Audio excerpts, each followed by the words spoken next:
Welcome to Beauty Writing. Imagine writing poems not because you want to, but because you need to.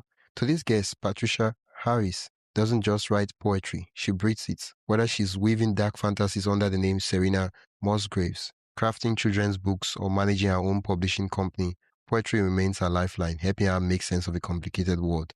What happens when writing becomes your survivor tool, when poetry is your voice in trauma, your comfort in loneliness, and your proof you are not alone? In this conversation, Patricia opens up about the poetry marathon experience, why breaking rules requires first understanding them deeply, and how reading and writing poetry changed her profoundly, from coping mechanisms to crafting stories that speak directly to readers' hearts. Patricia's insights reveal a raw, powerful truth. Poetry isn't just words, it's connection, survival, and healing. If you've ever wondered how poetry can transform pain into strength, or what drives someone to dedicate their life to words, then lean in. Patricia Harris is about to show us why poetry matters now more than ever. Let's dive in. Okay, welcome Patricia Harris. Yeah. Thank you. It's nice to be here. Yeah. Okay. What do you do? What kind of writing do you do?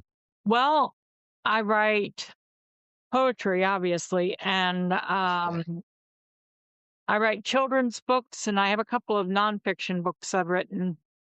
And then I write dark fantasy and horror as Serena Musgraves. So Okay, so you write dark fantasy and horror under the pen name Serena. yeah. Okay. Thank you for accepting my invitation. I know there were a lot of technical hiccups and all that, but I'm glad we were able to make this work. Well, it was kind of nice for somebody to ask me for an interview. I Yeah. I was rather flattered. Wow, that means a lot to me. Yeah, I'm flattered that you decided to honor my invitation. So we're both flattered. Okay. How long have you been writing? Have you been doing poetry marathons? This year was the third year I've done the poetry marathon, I think. Might have been the fourth. I'm not sure. Okay. But I've been writing poetry far longer than that. I've been publishing it since 2010. So Okay. So when you say publishing, what do you mean? Were you publishing on literary magazines, anthologies, or as a book collection? a mixture of anthologies and poetry volumes. I started out publishing just my books, and then me and a friend ended up creating a publishing company around an anthology we wanted to do, and now I run that publishing company and own it. My Wow, friend backed out of it, fantastic. so That's fantastic. I know it's demanding, but it's also fantastic. yeah, it's Fakor Publishing. We have quite the catalog now. So we've been doing this since 2020, and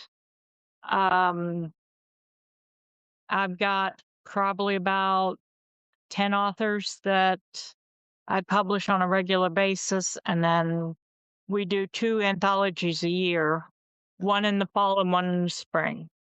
So Okay. What does participating in a poetry marathon, what does it mean to you, like personally and creatively?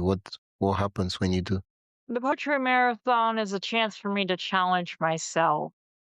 I set a daily goal of 2 poems to keep myself writing, and the marathon is a minimum. If you do the half marathon, is 12 poems. That's a serious compared to what I normally do, and I usually I will sign up for the half marathon and then try and finish the entire thing just to see if I can do it. For the Do half? the entire thing 12 because it was rough. But Yeah. How do you prepare for the marathon? What are the preparations you make? a lot of sleep usually, because I know I'm going to be brain for 12 hours. So but I don't I don't really prepare otherwise because I know it's going to be, they're going to give a prompt every hour. So that kind of helps. And with the marathon is one of the few times that I do try and stick to the prompts because I do the pad challenge every year and I don't stick to the prompts. If I don't like it, I move on and find something else to write that day. So part of the challenge is actually seeing to what they give.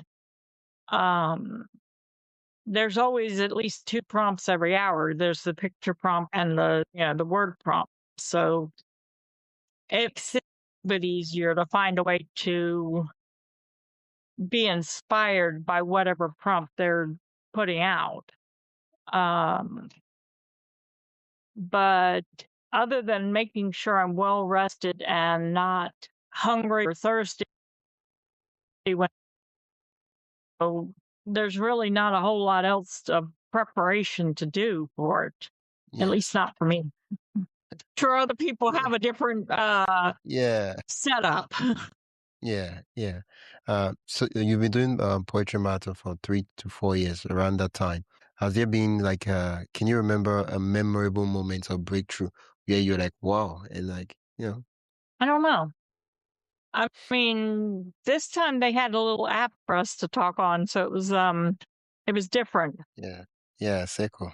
My phone was blowing up because everybody was posting, but I tend to be a very quiet person. I don't do a whole lot of community interaction unless it's somewhere I'm comfortable.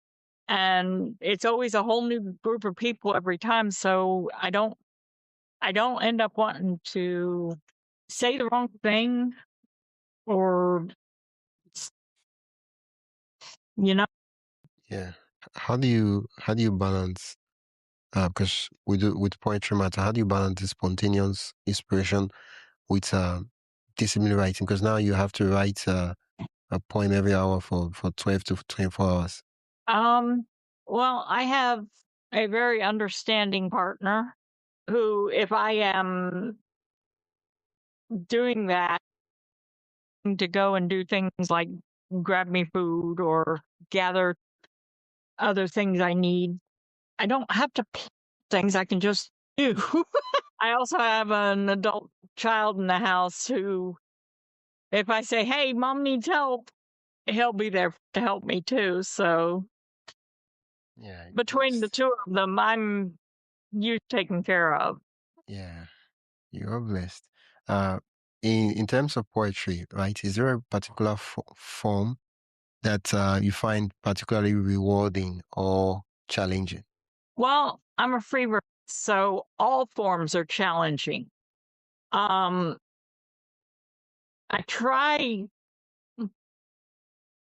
Somebody once told me that the best way to break the rules in poetry is to know the rules in poetry. Yeah, If you go in and don't know how it's supposed to be written, then you cannot claim poetic license. You cannot go, this is how I want to write it. You're just writing to write it then. yeah, So I did a volume of nothing but forms at one point. I did a second volume of nothing but the Ars Poetica form, which is just writing poetry about poetry. It's probably the easiest form out there. Haiku is fun, but a lot of people make a mistake with haiku. If it does not have the nature reference in it, then it becomes senryu instead of haiku. The yeah, syllable count is still the same. It's just you yeah. have to have that It's natural different. reference. Yeah. So, um, Can you can you describe your process for revising or editing? Before I even ask you if to describe your process for revising, do you revise your poems or you just write it and you move on? I think my advice would be just to write whatever you want to. I mean, I know that sounds like it's pandering in a way because it doesn't really have advice to it. But the thing is, if you try and force yourself to write something that you're not happy with or you're not comfortable with or in a form or about a topic that you do not really care about, then the writing becomes work, which means that you lose the love for it. Yeah, becomes boring And nobody wants to be bored ever. yeah. I feel like the first it's like when you're cooking a meal, right? The meal should be enjoyable. Like to at least if before people even decide, the chef or whoever is cooking, you should be able to say, yeah, I love this arts I just created in terms of a Yeah. meal. If in a lot of ways, it's the same. If you create something that you cannot stomach, nobody else is going to want to read it either. Yeah, yeah. It's just so much like the analogy we just used. Some persons they prepare the stuff and they're like, nah, I'm not even going to dash this food to my worst enemy to eat. Yeah. It's so terrible. Honestly, that's a lot of it. If you cannot uh, enjoy what you're doing, it's going to show in the writing. If you cannot enjoy what you're doing, then nobody's going to want to read it because you don't even want to read it. Yeah. And still on the analogy, I just want us to step back to what you mentioned earlier, which is uh uh you have to know the rules in order to be able to use the poetic license. And the poetic license is meant for you to break the rules, but in order to break the rules, you have to know the rules. And same thing in terms of cooking, right? There are reasons why certain food don't have pepper in it, and others require pepper. And so you have to understand the rules so that when you decide to say, "I want to put pepper in this meal," you don't end up creating chaos. Yes. I when I was learning to cook, I tried to doctor pork and beans because I wanted it to taste different. I wanted a different flavor. And I had seen people putting brown sugar in it, and my brain goes, hey, I wonder what cinnamon will be in it. So, believe me, that was the nastiest pork and beans I have ever eaten. But Uh, I did not know the flavor I was looking for when I doctored those beans. I did not know the spice I needed to use. You have to know what flavor you're looking for to know what spice to use. If you don't know the rules, you don't know how to break them because you don't know where you need to break them to make the poem yeah. work. Yeah. And it's the same thing with the rules. You have to like sometimes just try things. Like the cinnamon. You realize that you then realize how far you can push or break the rule to an extent where it becomes chaos, and then you know how far you can push it where it becomes art. Yes, a lot of the reason why I do publish other people and their poetry and their stories and such as that, why I have enjoyed doing this for as long as I have, is because when you go out there and you're writing something, a lot of times you're going to look at your work and see the worst in it. Everybody does. That's just part of you've been looking at it too long. So I end up with these amazing authors, these amazing poets who come to me and they're like, my work is awful. No, their work is not awful. Their work is amazing, but they see it as awful because they've seen it for so long and they don't know how to represent themselves, how to market their words, to show the world what they have to say without feeling like they're pushing themselves on everyone. Yeah. And It's hard. It really is. Yeah, yeah. Most of the times, it's an issue of they see their work the way they see themselves, right? If they see themselves, oh, I'm a feeling writer. Oh, I don't even know what I'm doing. Oh, writing is not even for me. And so what happens is that they project it onto their work. That's like one of the reasons I think that happens. It really is. And of course, it's so hard to find that confidence when you're dealing with, okay, I've tried putting myself out there and all I'm getting is rejection notices, or all I'm getting is people who don't see what I'm writing and see it for what they want to read.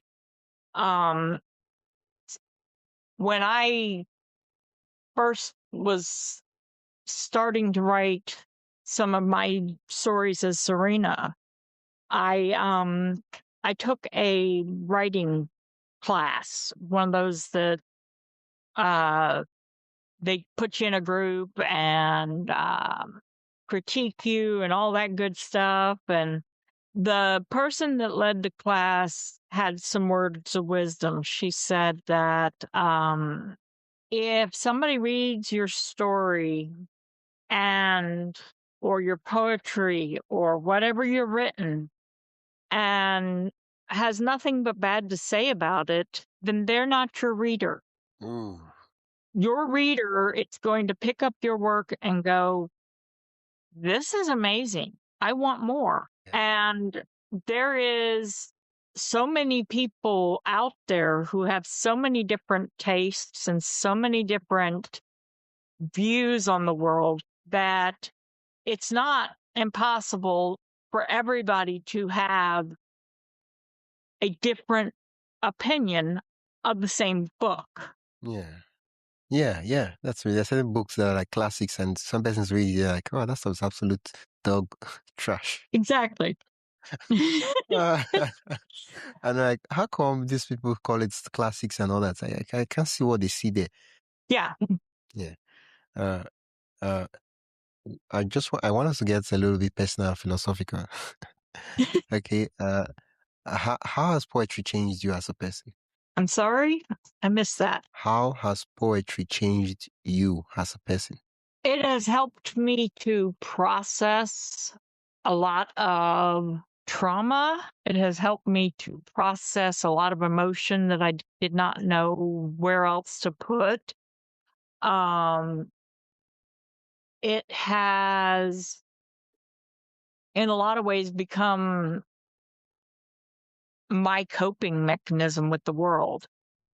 I can't deal with something, I'll go and put it in poetry because that's how I deal with it.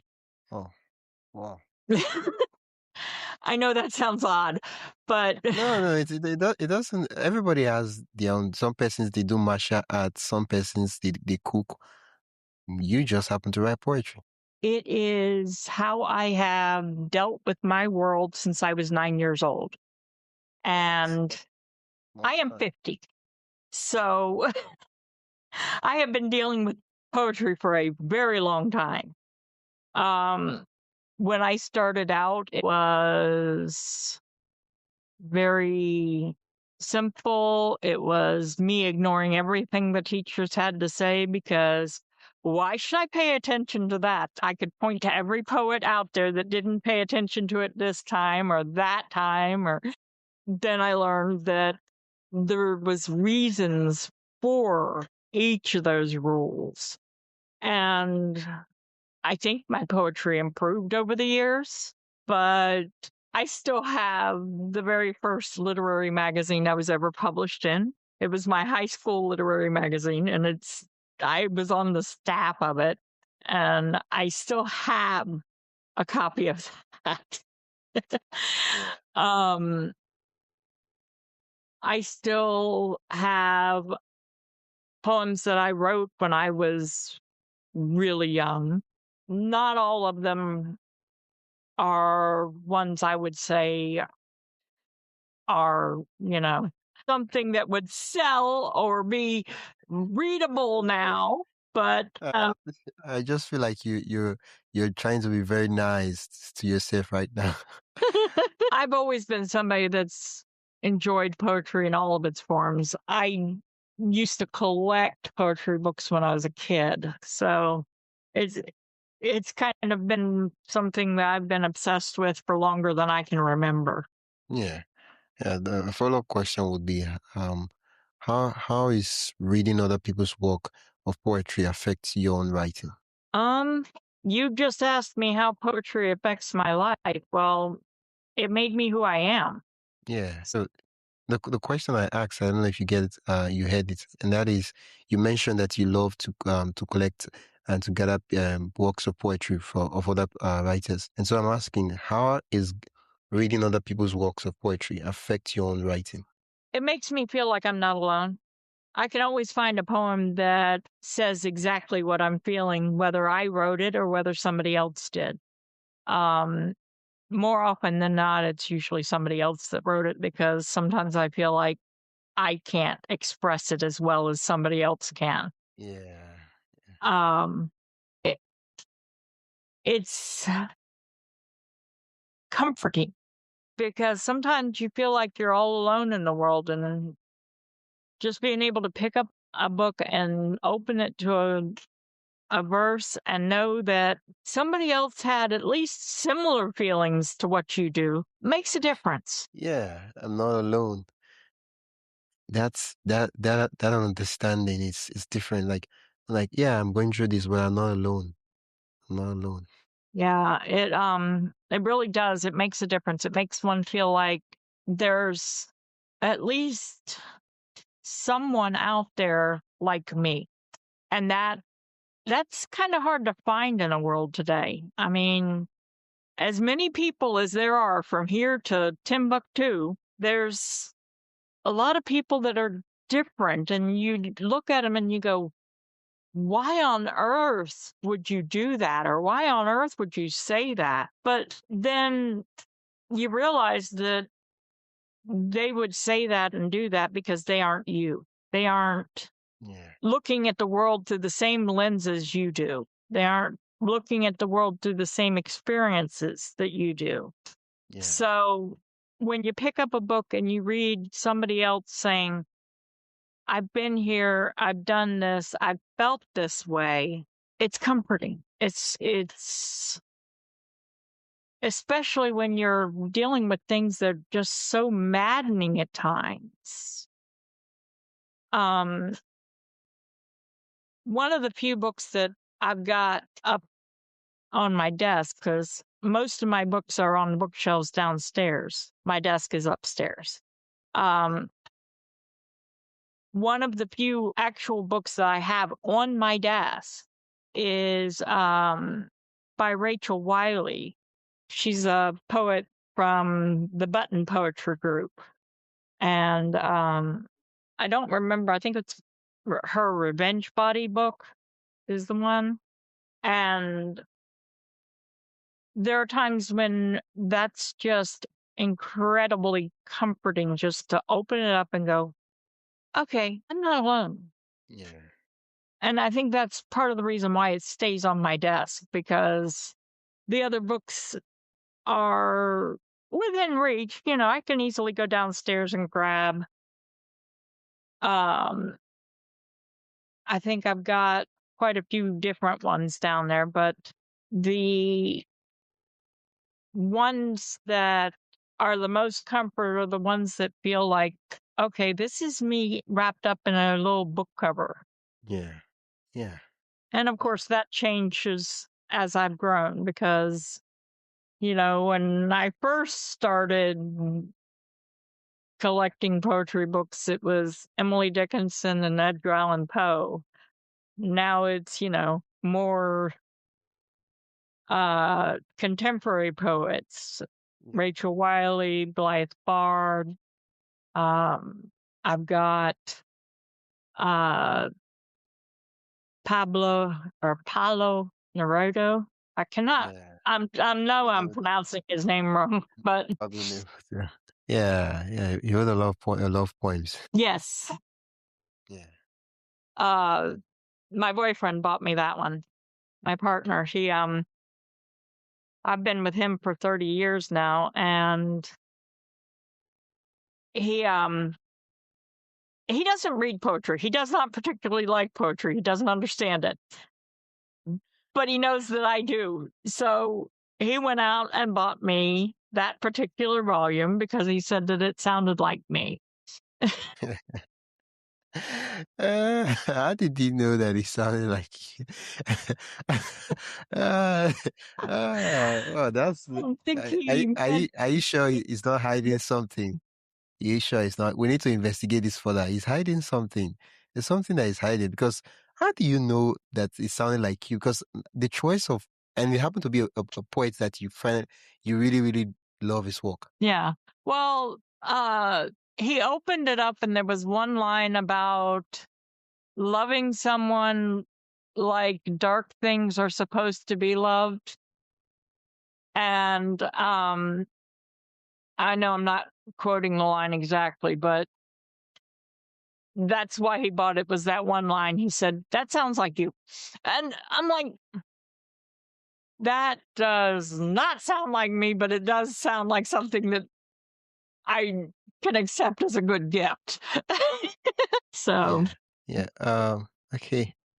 Uh, okay. Yeah. I've seen the line. Let me just read it out. I love you as certain dark things are to be loved in secret between the shadow and the soul. Oh, yep. that's deep. That's deep. I have shivers.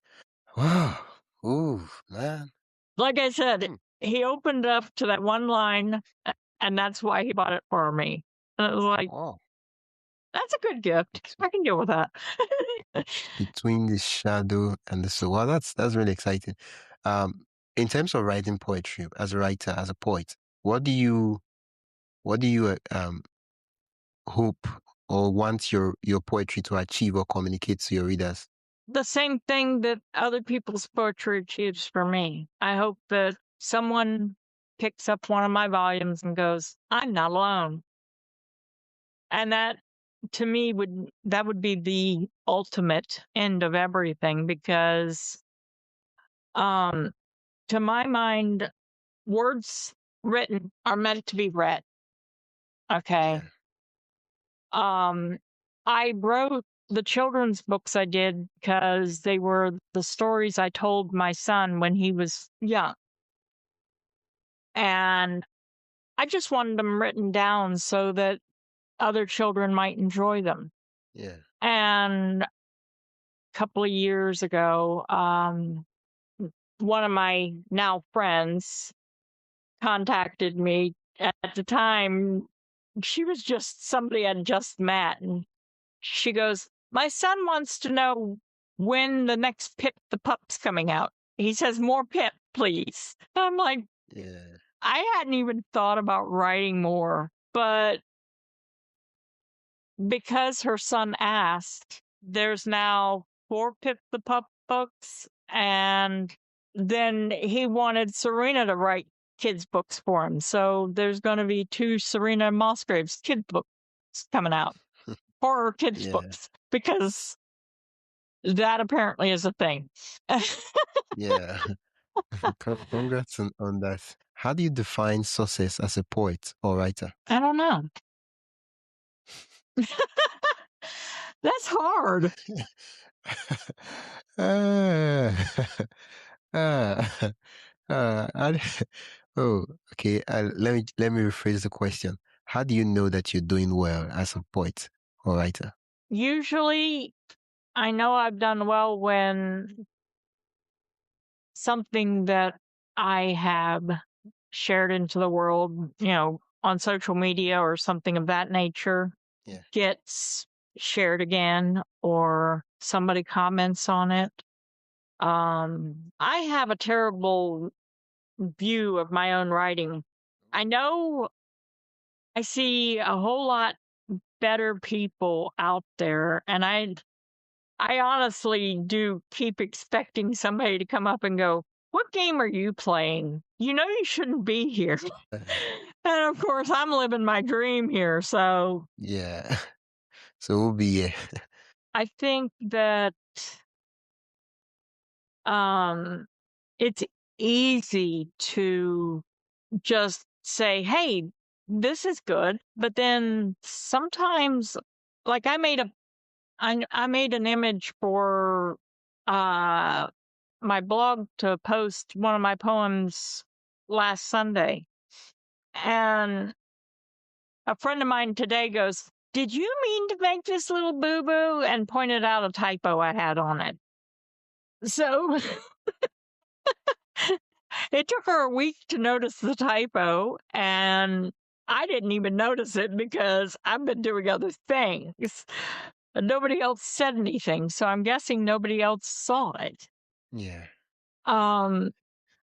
Success is one of those things that I think if you reach for it too hard, you're going to get a skewed view of what is good and what is bad.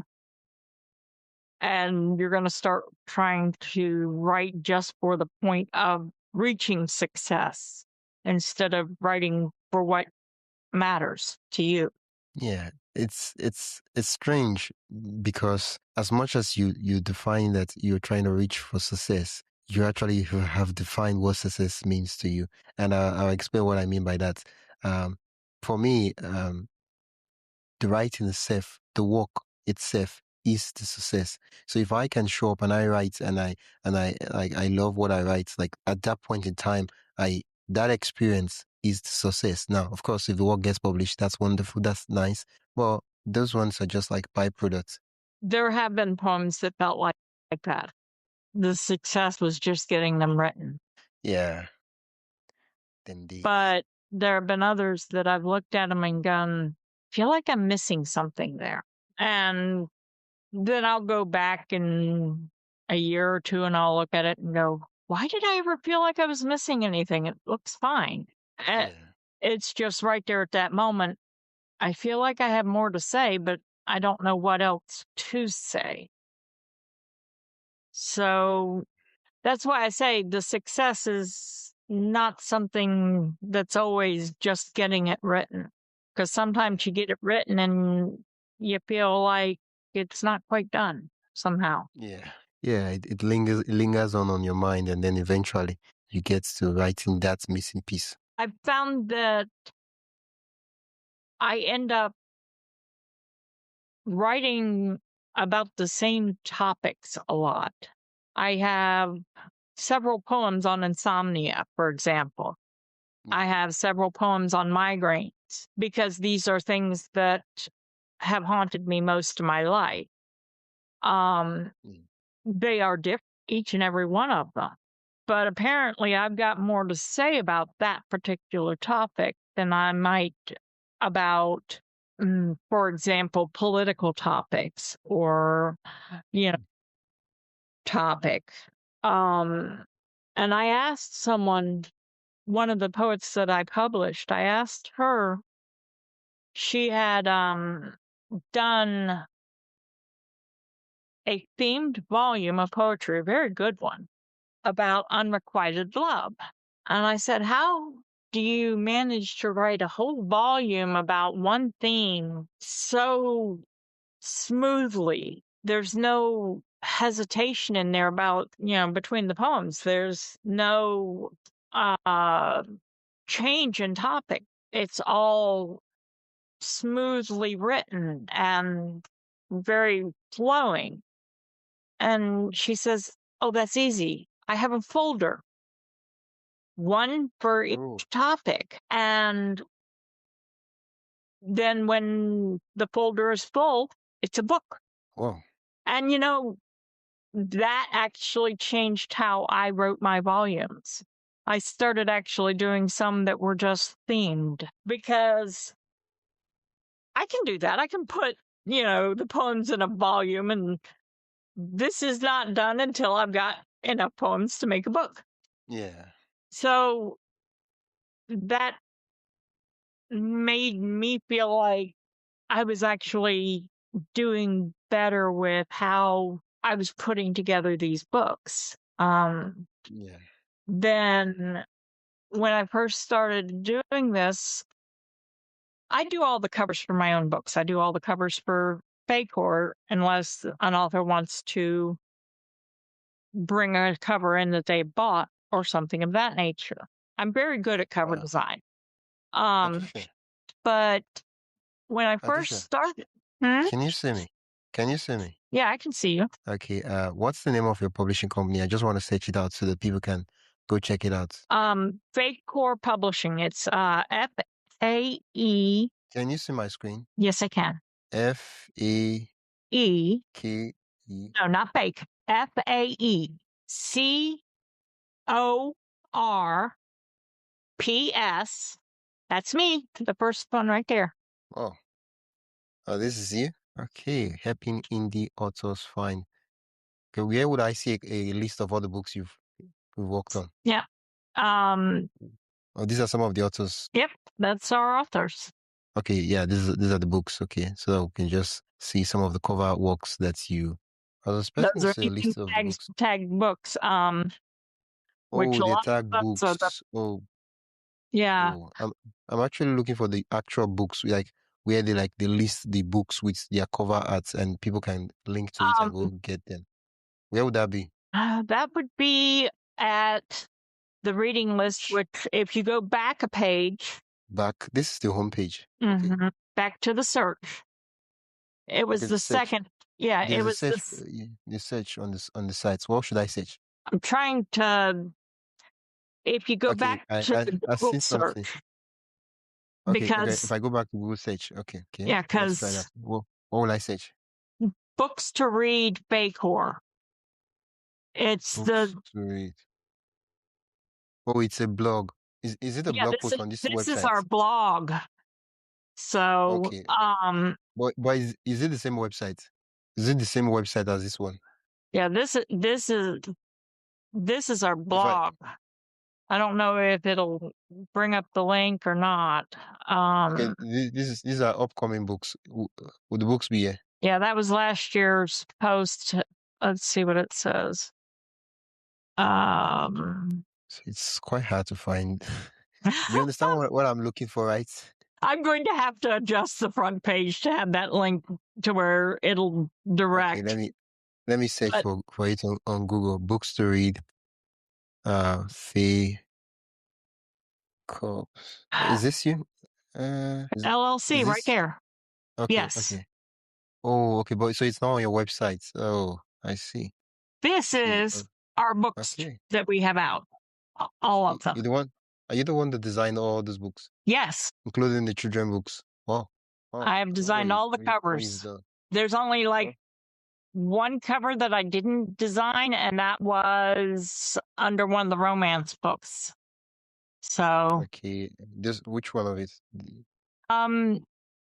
It was Resisting Evil right there. I designed everything else. Yeah, that one's not mine. All the others though have been. Okay, this books to read is like is a book recommendation site, right? Yeah, this is.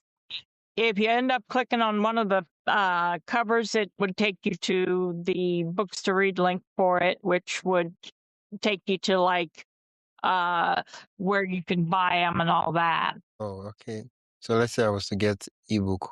Let's see. Oh, okay. I click on get it now. Wow, that's interesting. Like I feel like it should also be on the website. Yeah, I need to fix the blog so that has that. I didn't realize it was so hard to find there, or else I would have already done it. Yeah. Like you see let me even go back to. Okay, this will take you to the different shops and all that. Yeah. Where fee. Okay, if you go back to the site, right? I'm just saying I'm saying it as a user, right? If I click on books, I'm expecting to see books, right? I know these are tags, right? That involves blog posts regarding books. Yeah, but like the author names are all different pages that I've set up on the blog for them. So they have. Yeah. Oh, okay, they have these are some of the books. Okay, this works. Yeah. Yeah, that's got all my poetry volumes and everything on it. I don't know if it's been updated recently for some of the newer ones, but. Oh, I see. This is where the magic gets made. The computer. Ah, these are some of the muse speaking to you. That's nice. Yeah. I love Yeah. having little things on top of my computer. It drives my Yeah. partner insane. He's like, because the first time I did that, I had a CRT monitor and I had stuffies on top of it because it was so big, but I didn't know that I was blocking off the airflow. So I burned my monitor up because I'd had stuffies on top of it. Yeah. He's like, Yeah. so much stuff on top of your computer and burned up the monitor. I was like, I'm sorry. I didn't know I wasn't allowed to put stuff up there. Yeah. uh, uh, just one last thing, and I'll let you go. Because if I wanted to take the next step, that would be the contact, right? Yes. Okay. Okay. Okay. Yeah, it makes sense. And that sends a message directly to us. Okay. Yeah. I should stop sharing so that just three rapid fire questions and then round up the episode. Yeah, you ready? If poetry was illegal, what would you secretly write? If poetry was illegal, I'd end up in jail because I cannot not do it. It's like not breathing. It's not going to happen. I see. I see. You just see. Do you have some? So what would we be buying if we wanted to write poetry? Like the papers will be confiscated or books or all those things. Like, do you have a piece of paper? It's like how much? How much? Say I have 20. I have 20. Just give me a piece. So I'll make do with that. I say, yeah, that would be, I would love a movie. Like if someone could make a movie about that, so that would be a nice concept. Yeah. I've seen a meme where they said it's like they were talking about the kids being on drugs, but instead they were on poetry or they were on art. And it's like, Uh, yeah. uh, yeah. Okay. The second question is if you could collaborate with any poet in history, which of the poets would that be? Well, I have in the past collaborated. There's a young poet, Bright the Poet is his name, and In I've got a history, in couple of history, poems in history, in history, in history, in history. on history. Uh, I would have loved to have been able to sit down with either Emily Dickinson or Edgar Allan Poe, either one of them. wow. Honestly, I would have so much fun with that one. Um, Yeah. that's just Okay. Yeah, that says a lot about the type of poetry you love to read. What if your poems could speak? What voice would they have? Did you get the question? you speak. Okay. Um, they are a voice. They're the voice that they're the voice of a survivor. They're the voice of a lonely young girl who went through a whole lot of trauma and learned the hard way that the world doesn't always hear voices that are spoken. Wow. Oh, thank you, Patricia. You're welcome. Yeah, thank you so much. I'm really, really glad that we were able to do the interview. If people, I know we did show the website in the course of the conversation, but if people want to learn more about you and what you do, where can they do that?